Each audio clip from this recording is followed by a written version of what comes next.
Sorry for the long time without creating an episode. Welcome back to AI Deep Dive. I know you're probably thinking, where have you guys been? But hey, life happens, right? You know how it is. Mhm. Sometimes those deep dives have to wait. But we're back. Yeah, we're back and ready to jump right in. That's right. And we know you are too. Our listeners are all about getting to the heart of things, cutting through all the fluff. Absolutely. And that's exactly what we're here to do. Uncover those hidden gems of knowledge and offer some fresh perspectives. And today, we've got a really intriguing one. It's something that's had both of us scratching our heads a bit. Oh, yeah. This one's a bit of a head scratcher. It all started when we came across this research paper, The Sacred Seven, Unifying Alchemy, Chakras, Planets, and Religions. And honestly, it's a bit of a rabbit hole, but a fascinating one. It really is. It connects all these ancient practices and spiritual beliefs, even touches on some modern scientific stuff. It makes you wonder, right? Have you ever noticed how often the number 7 just pops up? 7 days in a week, 7 colors in the rainbow. 7 wonders of the world. Exactly. Everywhere you look, there it is. So we're going to dive into whether this is just some random coincidence or if there's something deeper going on. Some kind of hidden meaning. I'm excited to see what we find. Me too. So to start, let's unpack this whole alchemy and chakras thing. Alchemy, that's all about transformation, right? Turning lead into gold and all that. Well, that's the popular image, but alchemy was actually much more than that. It was a spiritual and philosophical pursuit. It was about refining and perfecting both matter and the human soul. So it's not just about material transformation. No, not at all. It's about inner transformation as well. And central to alchemy were these 7 principal metals. Ah, so that's where the number 7 comes in. Exactly. And these 7 metals: lead, tin, iron, gold, copper, mercury, and silver. They were each associated with one of the 7 classical planets known at the time. Okay, I see. So they saw this connection between the metals, the planets, and the process of transformation. Precisely. And that's where the Eastern concept of the 7 chakras comes in. These are considered energy centers within the human body, and they're also linked to transformation, but on a more internal, energetic level. So both alchemy and chakras focus on transformation, but in different ways. Right. And what's fascinating is that the research paper draws these direct connections between the alchemical metals, the planets, and the chakras. So like a three-way correspondence. Exactly. For example, lead, which is associated with Saturn, corresponds to the root chakra, which is all about our basic needs and feeling grounded. Okay, so there's a symbolic link there. Definitely. And it goes on. Tin and Jupiter link to the sacral chakra, dealing with creativity and emotions. Iron and Mars connect to the solar plexus, the center of personal power. And right in the middle, we have gold and the sun, tied to the heart chakra, representing love and unity. It's like a ladder climbing up through the energy centers. Copper and Venus align with the throat chakra, which is about expression. Mercury, both the metal and the planet, corresponds to the third eye chakra, linked to wisdom and insight. And finally, silver and the moon connect to the crown chakra, the highest chakra, symbolizing enlightenment and connection to the divine. It's quite a system, isn't it? It really is. And it's amazing to think that they saw all these connections between the cosmos, the human body, and these materials like metals. And it makes you wonder why these specific pairings. Why is lead associated with the root chakra and Saturn? Is there something about the heaviness of lead, the restrictive nature of Saturn, that resonates with that grounding energy? Right. It's not just random. There seems to be deeper logic there. It's like they were trying to map out a deeper order to reality, a structure they intuitively sensed. And that brings us to the next part of the paper, which dives deeper into the significance of those 7 classical planets. They were pretty central to ancient cosmology, weren't they? Oh, yeah. Before we knew about all the other planets, it was just those 7. Sun, Moon, Mercury, Venus, Mars, Jupiter, and Saturn. They were the whole cosmos for a lot of cultures. And each planet wasn't just a point of light in the sky. They each had their own mythology, associated with specific gods and goddesses. And they were believed to influence events on Earth. Absolutely. They were seen as powerful forces shaping destiny, both on a personal and a collective level. I remember reading about that in Astrology. Exactly. And the paper lays out these connections in another fascinating table.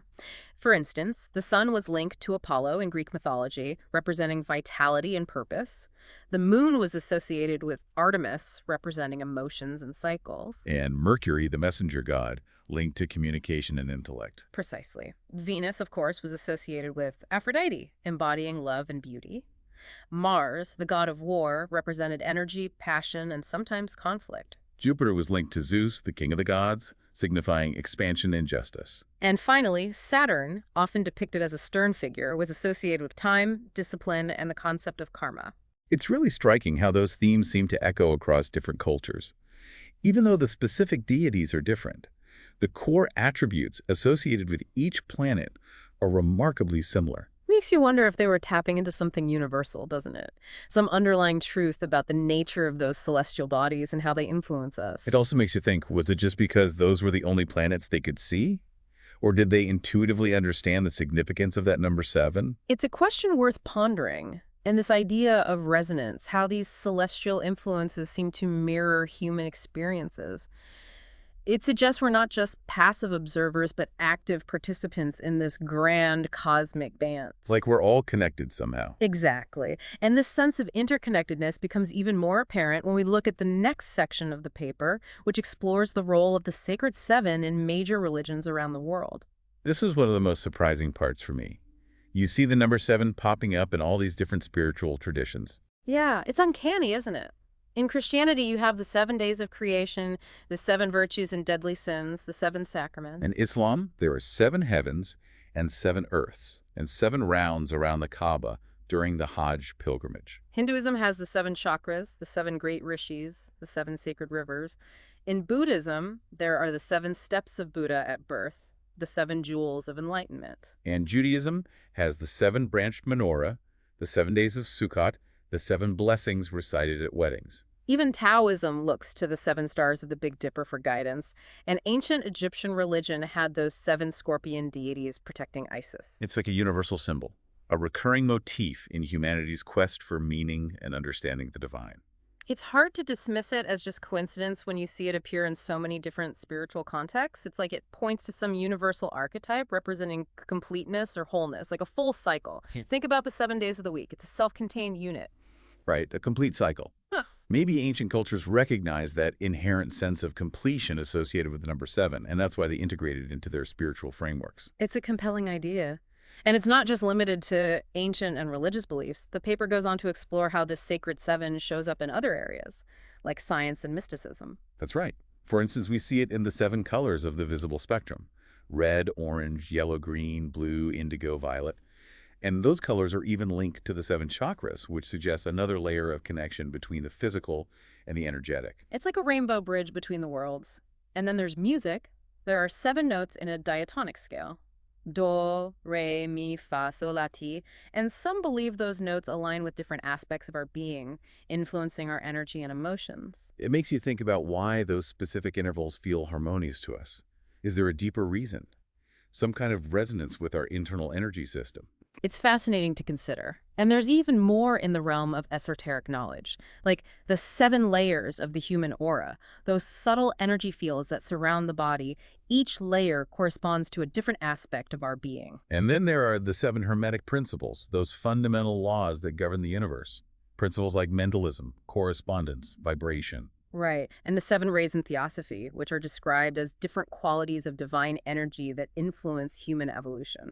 And even the 7 seals in the Book of Revelation, which are often interpreted as stages of spiritual awakening. It's like this number 7 keeps popping up as a framework for understanding both the tangible and intangible aspects of existence. Like a hidden code embedded in the fabric of reality. Exactly. It really makes you wonder if there's something to this, some deep underlying principle that connects it all. And speaking of connections, we'd like to take a moment to thank our sponsor for today's deep dive, Martian7.com. They're all about self-expression, creativity, and individuality in fashion. It's a great platform for embracing your unique self, which kind of ties in with this whole exploration of finding deeper meaning in the world around us. Absolutely. Now back to the paper. It gets really interesting towards the end when it introduces this cosmic feedback loop model to try and explain why the number 7 might be so prevalent. Yeah, this is where things get a bit theoretical, but also pretty mind-blowing. They present this equation: C text next plus RU. I have to admit, I'm not a math whiz, but I'm intrigued. Don't worry, the concept is actually quite elegant. They're basically saying that our consciousness evolves through this continuous feedback loop. Yeah. So C text represents a future state of consciousness, and C text current's where we are right now. Okay, so far so good. But the key part is this. which is a function that incorporates everything we've learned and experienced up to this point, all our insights and knowledge. And then there's U, which represents a universal consciousness field, like a field of awareness that connects everything. So it's like our current understanding, which is influenced by this universal field, leads to new insights. And those insights then feed back into the system, shaping our future understanding and maybe even influencing the universal field itself. Exactly. And the paper suggests that these recurring sevenfold patterns we've been talking about, the chakras, the planets, the sevens in religion and mysticism, they're all part of that feedback loop. They're like fundamental structures that have shaped human understanding and continue to influence how our consciousness evolves. So it's not just that we keep finding the number 7. It's that those patterns themselves are actively contributing to how we perceive and understand the world. And that creates a self-reinforcing cycle. The more we recognize these sevenfold structures, the more ingrained they become in our understanding and the more likely we are to see them in new places. So it's like a cosmic dance between our individual awareness and this universal consciousness field, and the number 7 is a key part of the choreography. That's a great way to put it. It suggests that the sacred 7 isn't just some arbitrary number, but a fundamental element in the interplay between human consciousness and the universe. A pattern that persists because it resonates with something deep within us and within the fabric of reality itself. So we've come full circle. We started with these seemingly separate things, alchemy, chakras, planets, religions. But now we're seeing how they might all be connected through this pattern of 7, driven by this ongoing cosmic feedback loop. It's a pretty amazing idea, isn't it?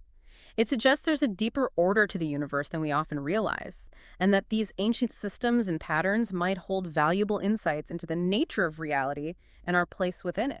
So what does this all mean for our listeners? Well, it might just change the way you look at the world. It suggests that maybe there's more to those everyday patterns and occurrences than meets the eye. Maybe there's a hidden meaning, a deeper connection waiting to be uncovered. And that brings us to a final thought. What other seemingly random patterns in your own life might hold a deeper significance? Maybe there's a number, a symbol, a recurring theme that you've noticed but haven't quite understood. What if it's trying to tell you something? It's definitely something to think about.